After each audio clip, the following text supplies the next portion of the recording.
नमस्कार दोस्तों, स्वागत है आप सभी लोगों का हमारे चैनल ट्रेडिंग विद अतुल में। आज हम बात करने वाले हैं यस बैंक लिमिटेड के बारे में। आपने देखा होगा गाइस कि मार्केट बहुत ज़्यादा ज़बरदस्त टूटता हुआ दिखाई दे रहा और इस समय जो लोग प्रॉफिट में बने हुए थे वो लोग उसी स्टॉक में माइनस में आ गए, जिस तरीके से तगड़ी पिटाई देखने को मिल रही है।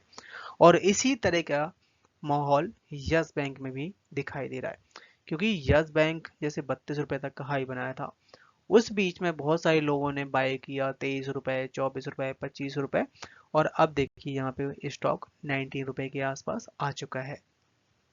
बहुत सारे लोगों के कमेंट्स आ रहे थे कि क्या यहाँ से बाय किया जाए या फिर बेच के निकल जाया जाए, जो लोग अभी भी 14 रुपए, 15 रुपए के आसपास बाय करके बैठे हुए हैं। क्योंकि मार्केट में ये खबर निकल के आई है कि मार्च के महीने तक एसबीआई यस बैंक को बेच के निकलेगा। अब यहाँ पे न्यू प्रमोटर उसको खरीदेगा या फिर ओपन मार्केट में। वैसे गाइस, ऐसा मेरा मानना ये है कि ऐसा नहीं होगा बिल्कुल भी कि ओपन मार्केट में खरीदे कोई भी खरीदेगा या फिर ओपन मार्केट में एसबीआई बेचेगा। तो बिल्कुल भी घबराने वाली बात नहीं है। और अगर यहाँ पे न्यू प्रमोटर्स की बात बनती है तो एसबीआई अपना स्टेक, एसबीआई के अलावा और भी जो बैंक है वो अपना स्टेक उनको बेच देंगे। साथ साथ जिस तरीके से मार्केट में गिरावट है, तो वो एक तरीके से प्रॉफिट बुकिंग है। और ये मार्केट में जब तेजी आती है तो जबरदस्त तेजी, जब गिरावट आती है तो जबरदस्त गिरावट। तो हमें दोनों ही पहलुओं को अच्छे से समझना होगा और बिल्कुल भी नहीं घबराना चाहिए, क्योंकि जब मार्केट चलेगा तो फिर से रिकवरी होके आपको फिर वही लॉस रिकवर हो जाएगा और प्रॉफिट भी होगा। तो चलिए गाइस, शुरू करते हैं हम अपना वीडियो। साथ ही अगर आप लोग हमारी वीडियो के माध्यम से थोड़ी सी भी हेल्प हो रही हो तो प्लीज़ आप हमारे चैनल को सब्सक्राइब जरूर करें। अगर मार्केट में नज़र डाली जाए तो निफ्टी 50 है जो कि काफ़ी ज़्यादा गिरावट दिखा चुका है, जैसे कि 26,000 तक का भी इसने हाई बनाया था और इस समय 23,500 के आसपास पहुंच चुका है। बैंक निफ्टी है जिसमें 1000 पॉइंट्स की डाउन साइड देखने को मिली है। स्मॉल कैप का इंडेक्स है जिसमें 1600 पॉइंट्स की डाउन साइड और आईटी में 240 पॉइंट्स की। और आपने नोटिस भी किया होगा कि जब मार्केट चल रहा था तो स्मॉल कैप के इंडेक्स ने बहुत अच्छे रिटर्न दिए थे, शेयर ने भी बहुत अच्छे रिटर्न दिए थे। तो सबसे ज़्यादा यहीं पे गिरावट दिखाई दे रही है और इस समय बैंक में भी काफ़ी ज़्यादा पिटाई हो रही है। स्टॉक के वॉल्यूम्स पे नज़र डाला जाए तो काफ़ी अच्छा वॉल्यूम दिखाई दिया। आप देख सकते हैं कि 9 करोड़ का वॉल्यूम बना हुआ था। वैसे अगर आप लोग कंपेयर करेंगे वर्ल्ड वाइज कि कौन सा मार्केट में कहाँ कितनी तेजी है, कहाँ पे कितनी गिरावट है, तो अगर यूएस का मार्केट देखा जाए तो इतनी गिरावट नहीं जितनी अपनी इंडिया में बनी हुई है। सबसे ज़्यादा पिटाई यहीं हो रही है और यहाँ पे सबसे ज़्यादा खराब किया है एफआईआई की तरफ से। और एफआईआई जिस तरीके से बैंक और फाइनेंशियल स्टॉक बेच रहे हैं, जबरदस्त पिटाई देखने को मिल रही है। ये बात तो हमें माननी पड़ेगी कि कितना बेचेंगे, क्योंकि अपने इंडिया में पहले इतना रिटेल इन्वेस्टर या म्यूचुअल फंड के थ्रू लोग पैसा इन्वेस्ट नहीं करते थे। इस समय जिस तरीके से मार्केट गिर रहा है, बहुत लोग जम के पैसा लगा रहे हैं, क्योंकि मार्केट एक साल के भी नीचे आ चुका है। तो एफआईआई का इम्पैक्ट ज़्यादा नहीं पड़ेगा।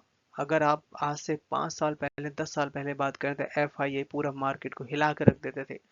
और जिस तरीके से बिकवाली है, जब जरूर हमें यहाँ पे बाय करके चलना चाहिए। जो भी स्टॉक आपको पसंद हो तो बिल्कुल भी ना घबराएं।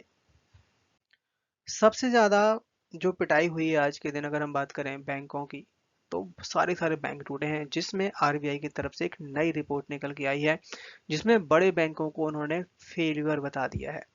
ये SBI, HDFC bank, ICICI bank, इनके कुछ नंबर निकल के आए हैं जिनके हिसाब से आरबीआई ने कह रही है ये फेल के लिस्ट में शामिल हो चुके हैं।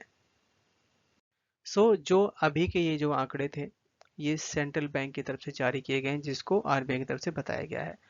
और ये जो नंबर निकल के आए हैं कॉमन इक्विटी टायर, जो कि इस समय एस बी आई को 0.8%, एच डी एफ को 0.4% और आईसीआईसीआई बैंक को 0.2% एडिशनल रिक्वायरमेंट है।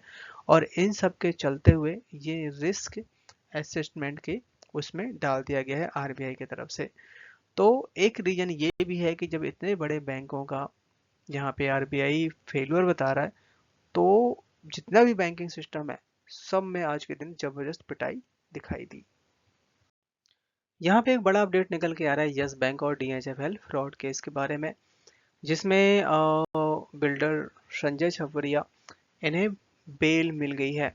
और उस बेल के तहत इनके पास और भी कुछ केस थे, उसमें एक बड़ा झटका दिया है सुप्रीम कोर्ट की तरफ से, क्योंकि डीएचएफएल की तरफ से एक बहुत बड़ा फ्रॉड हुआ था यस बैंक के साथ में, और उन पैसों को बिल्कुल गलत जगह यूज किया गया, जिस पर्पज से लिया गया था वो नहीं रिजॉल्व किया गया।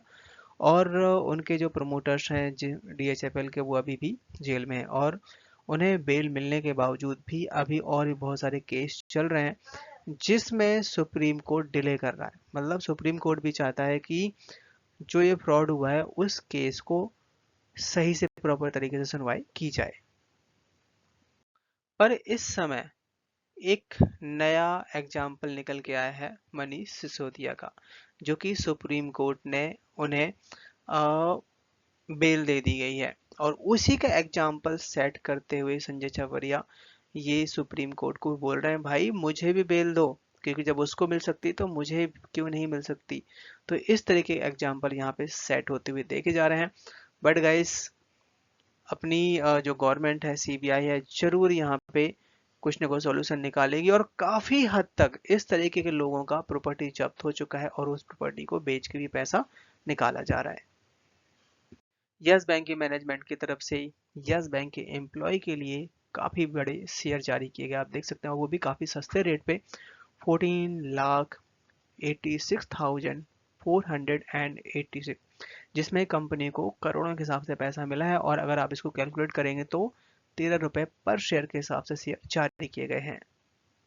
बात करें यहाँ पे अगर बेस इंडिया कारोबार के बाद, आज आप देख सकते हैं कि 46% की डिलीवरी उठाई गई। आज के दिन शेयर ने हाई बनाया 19.73 का, लो बनाया 19.02 का, क्लोजिंग दिया 19.07 पे, करीबन 3.5% तक की डाउनसाइड दिखाई दी। अब जिस तरीके से चार्ट यहाँ पे बता रहा है, यहाँ पे अब 19 रुपए सबसे बड़ा सपोर्ट है। अगर ये ब्रेक होता है तो स्टॉक आपका 18 रुपए के आसपास भी आ सकता है, 18 और 18.5 रुपए के रेंज में, और वो एक ऐसी रेंज होगी जहाँ पे जरूर बाय करना चाहिए जो खासकर यस बैंक में इन्वेस्टमेंट करना चाहते हो।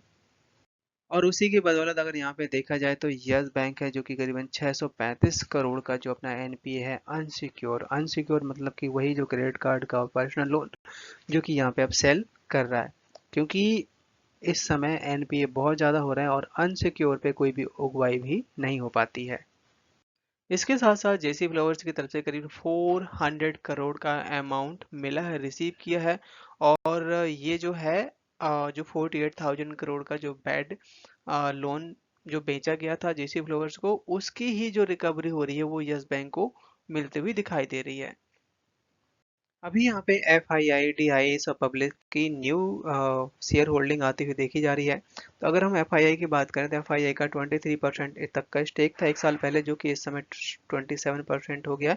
लगातार यहाँ पे एफ आई आई खरीदते हुए बने हुए हैं। पर यहाँ पे डी आईज की तरफ से जो 41% तक का स्टेक था, जो कि यहाँ पे 38.5 के आसपास आया, तो यहाँ पे कुछ डाउन साइड भी दिखाई दी है। पर यही यहाँ पे अगर कंपेयर करें कि पब्लिक का शेयर होल्डिंग, पब्लिक है जो कि 36% तक के आसपास होल्ड करती थी एक साल पहले, जो कि इस समय 35 के आसपास है, तो ज़्यादा कोई फर्क नहीं पड़ा। और मेरा मानना ये है कि हमें अभी भी होल्ड करना ही चाहिए अगर हमें रिटर्न चाहिए, क्योंकि स्टॉक ज़्यादा चला नहीं है, करेक्शन बहुत अच्छी दिखा चुका है, तो यहाँ से आने वाले टाइम में अच्छे खासे रिटर्न आ सकते हैं।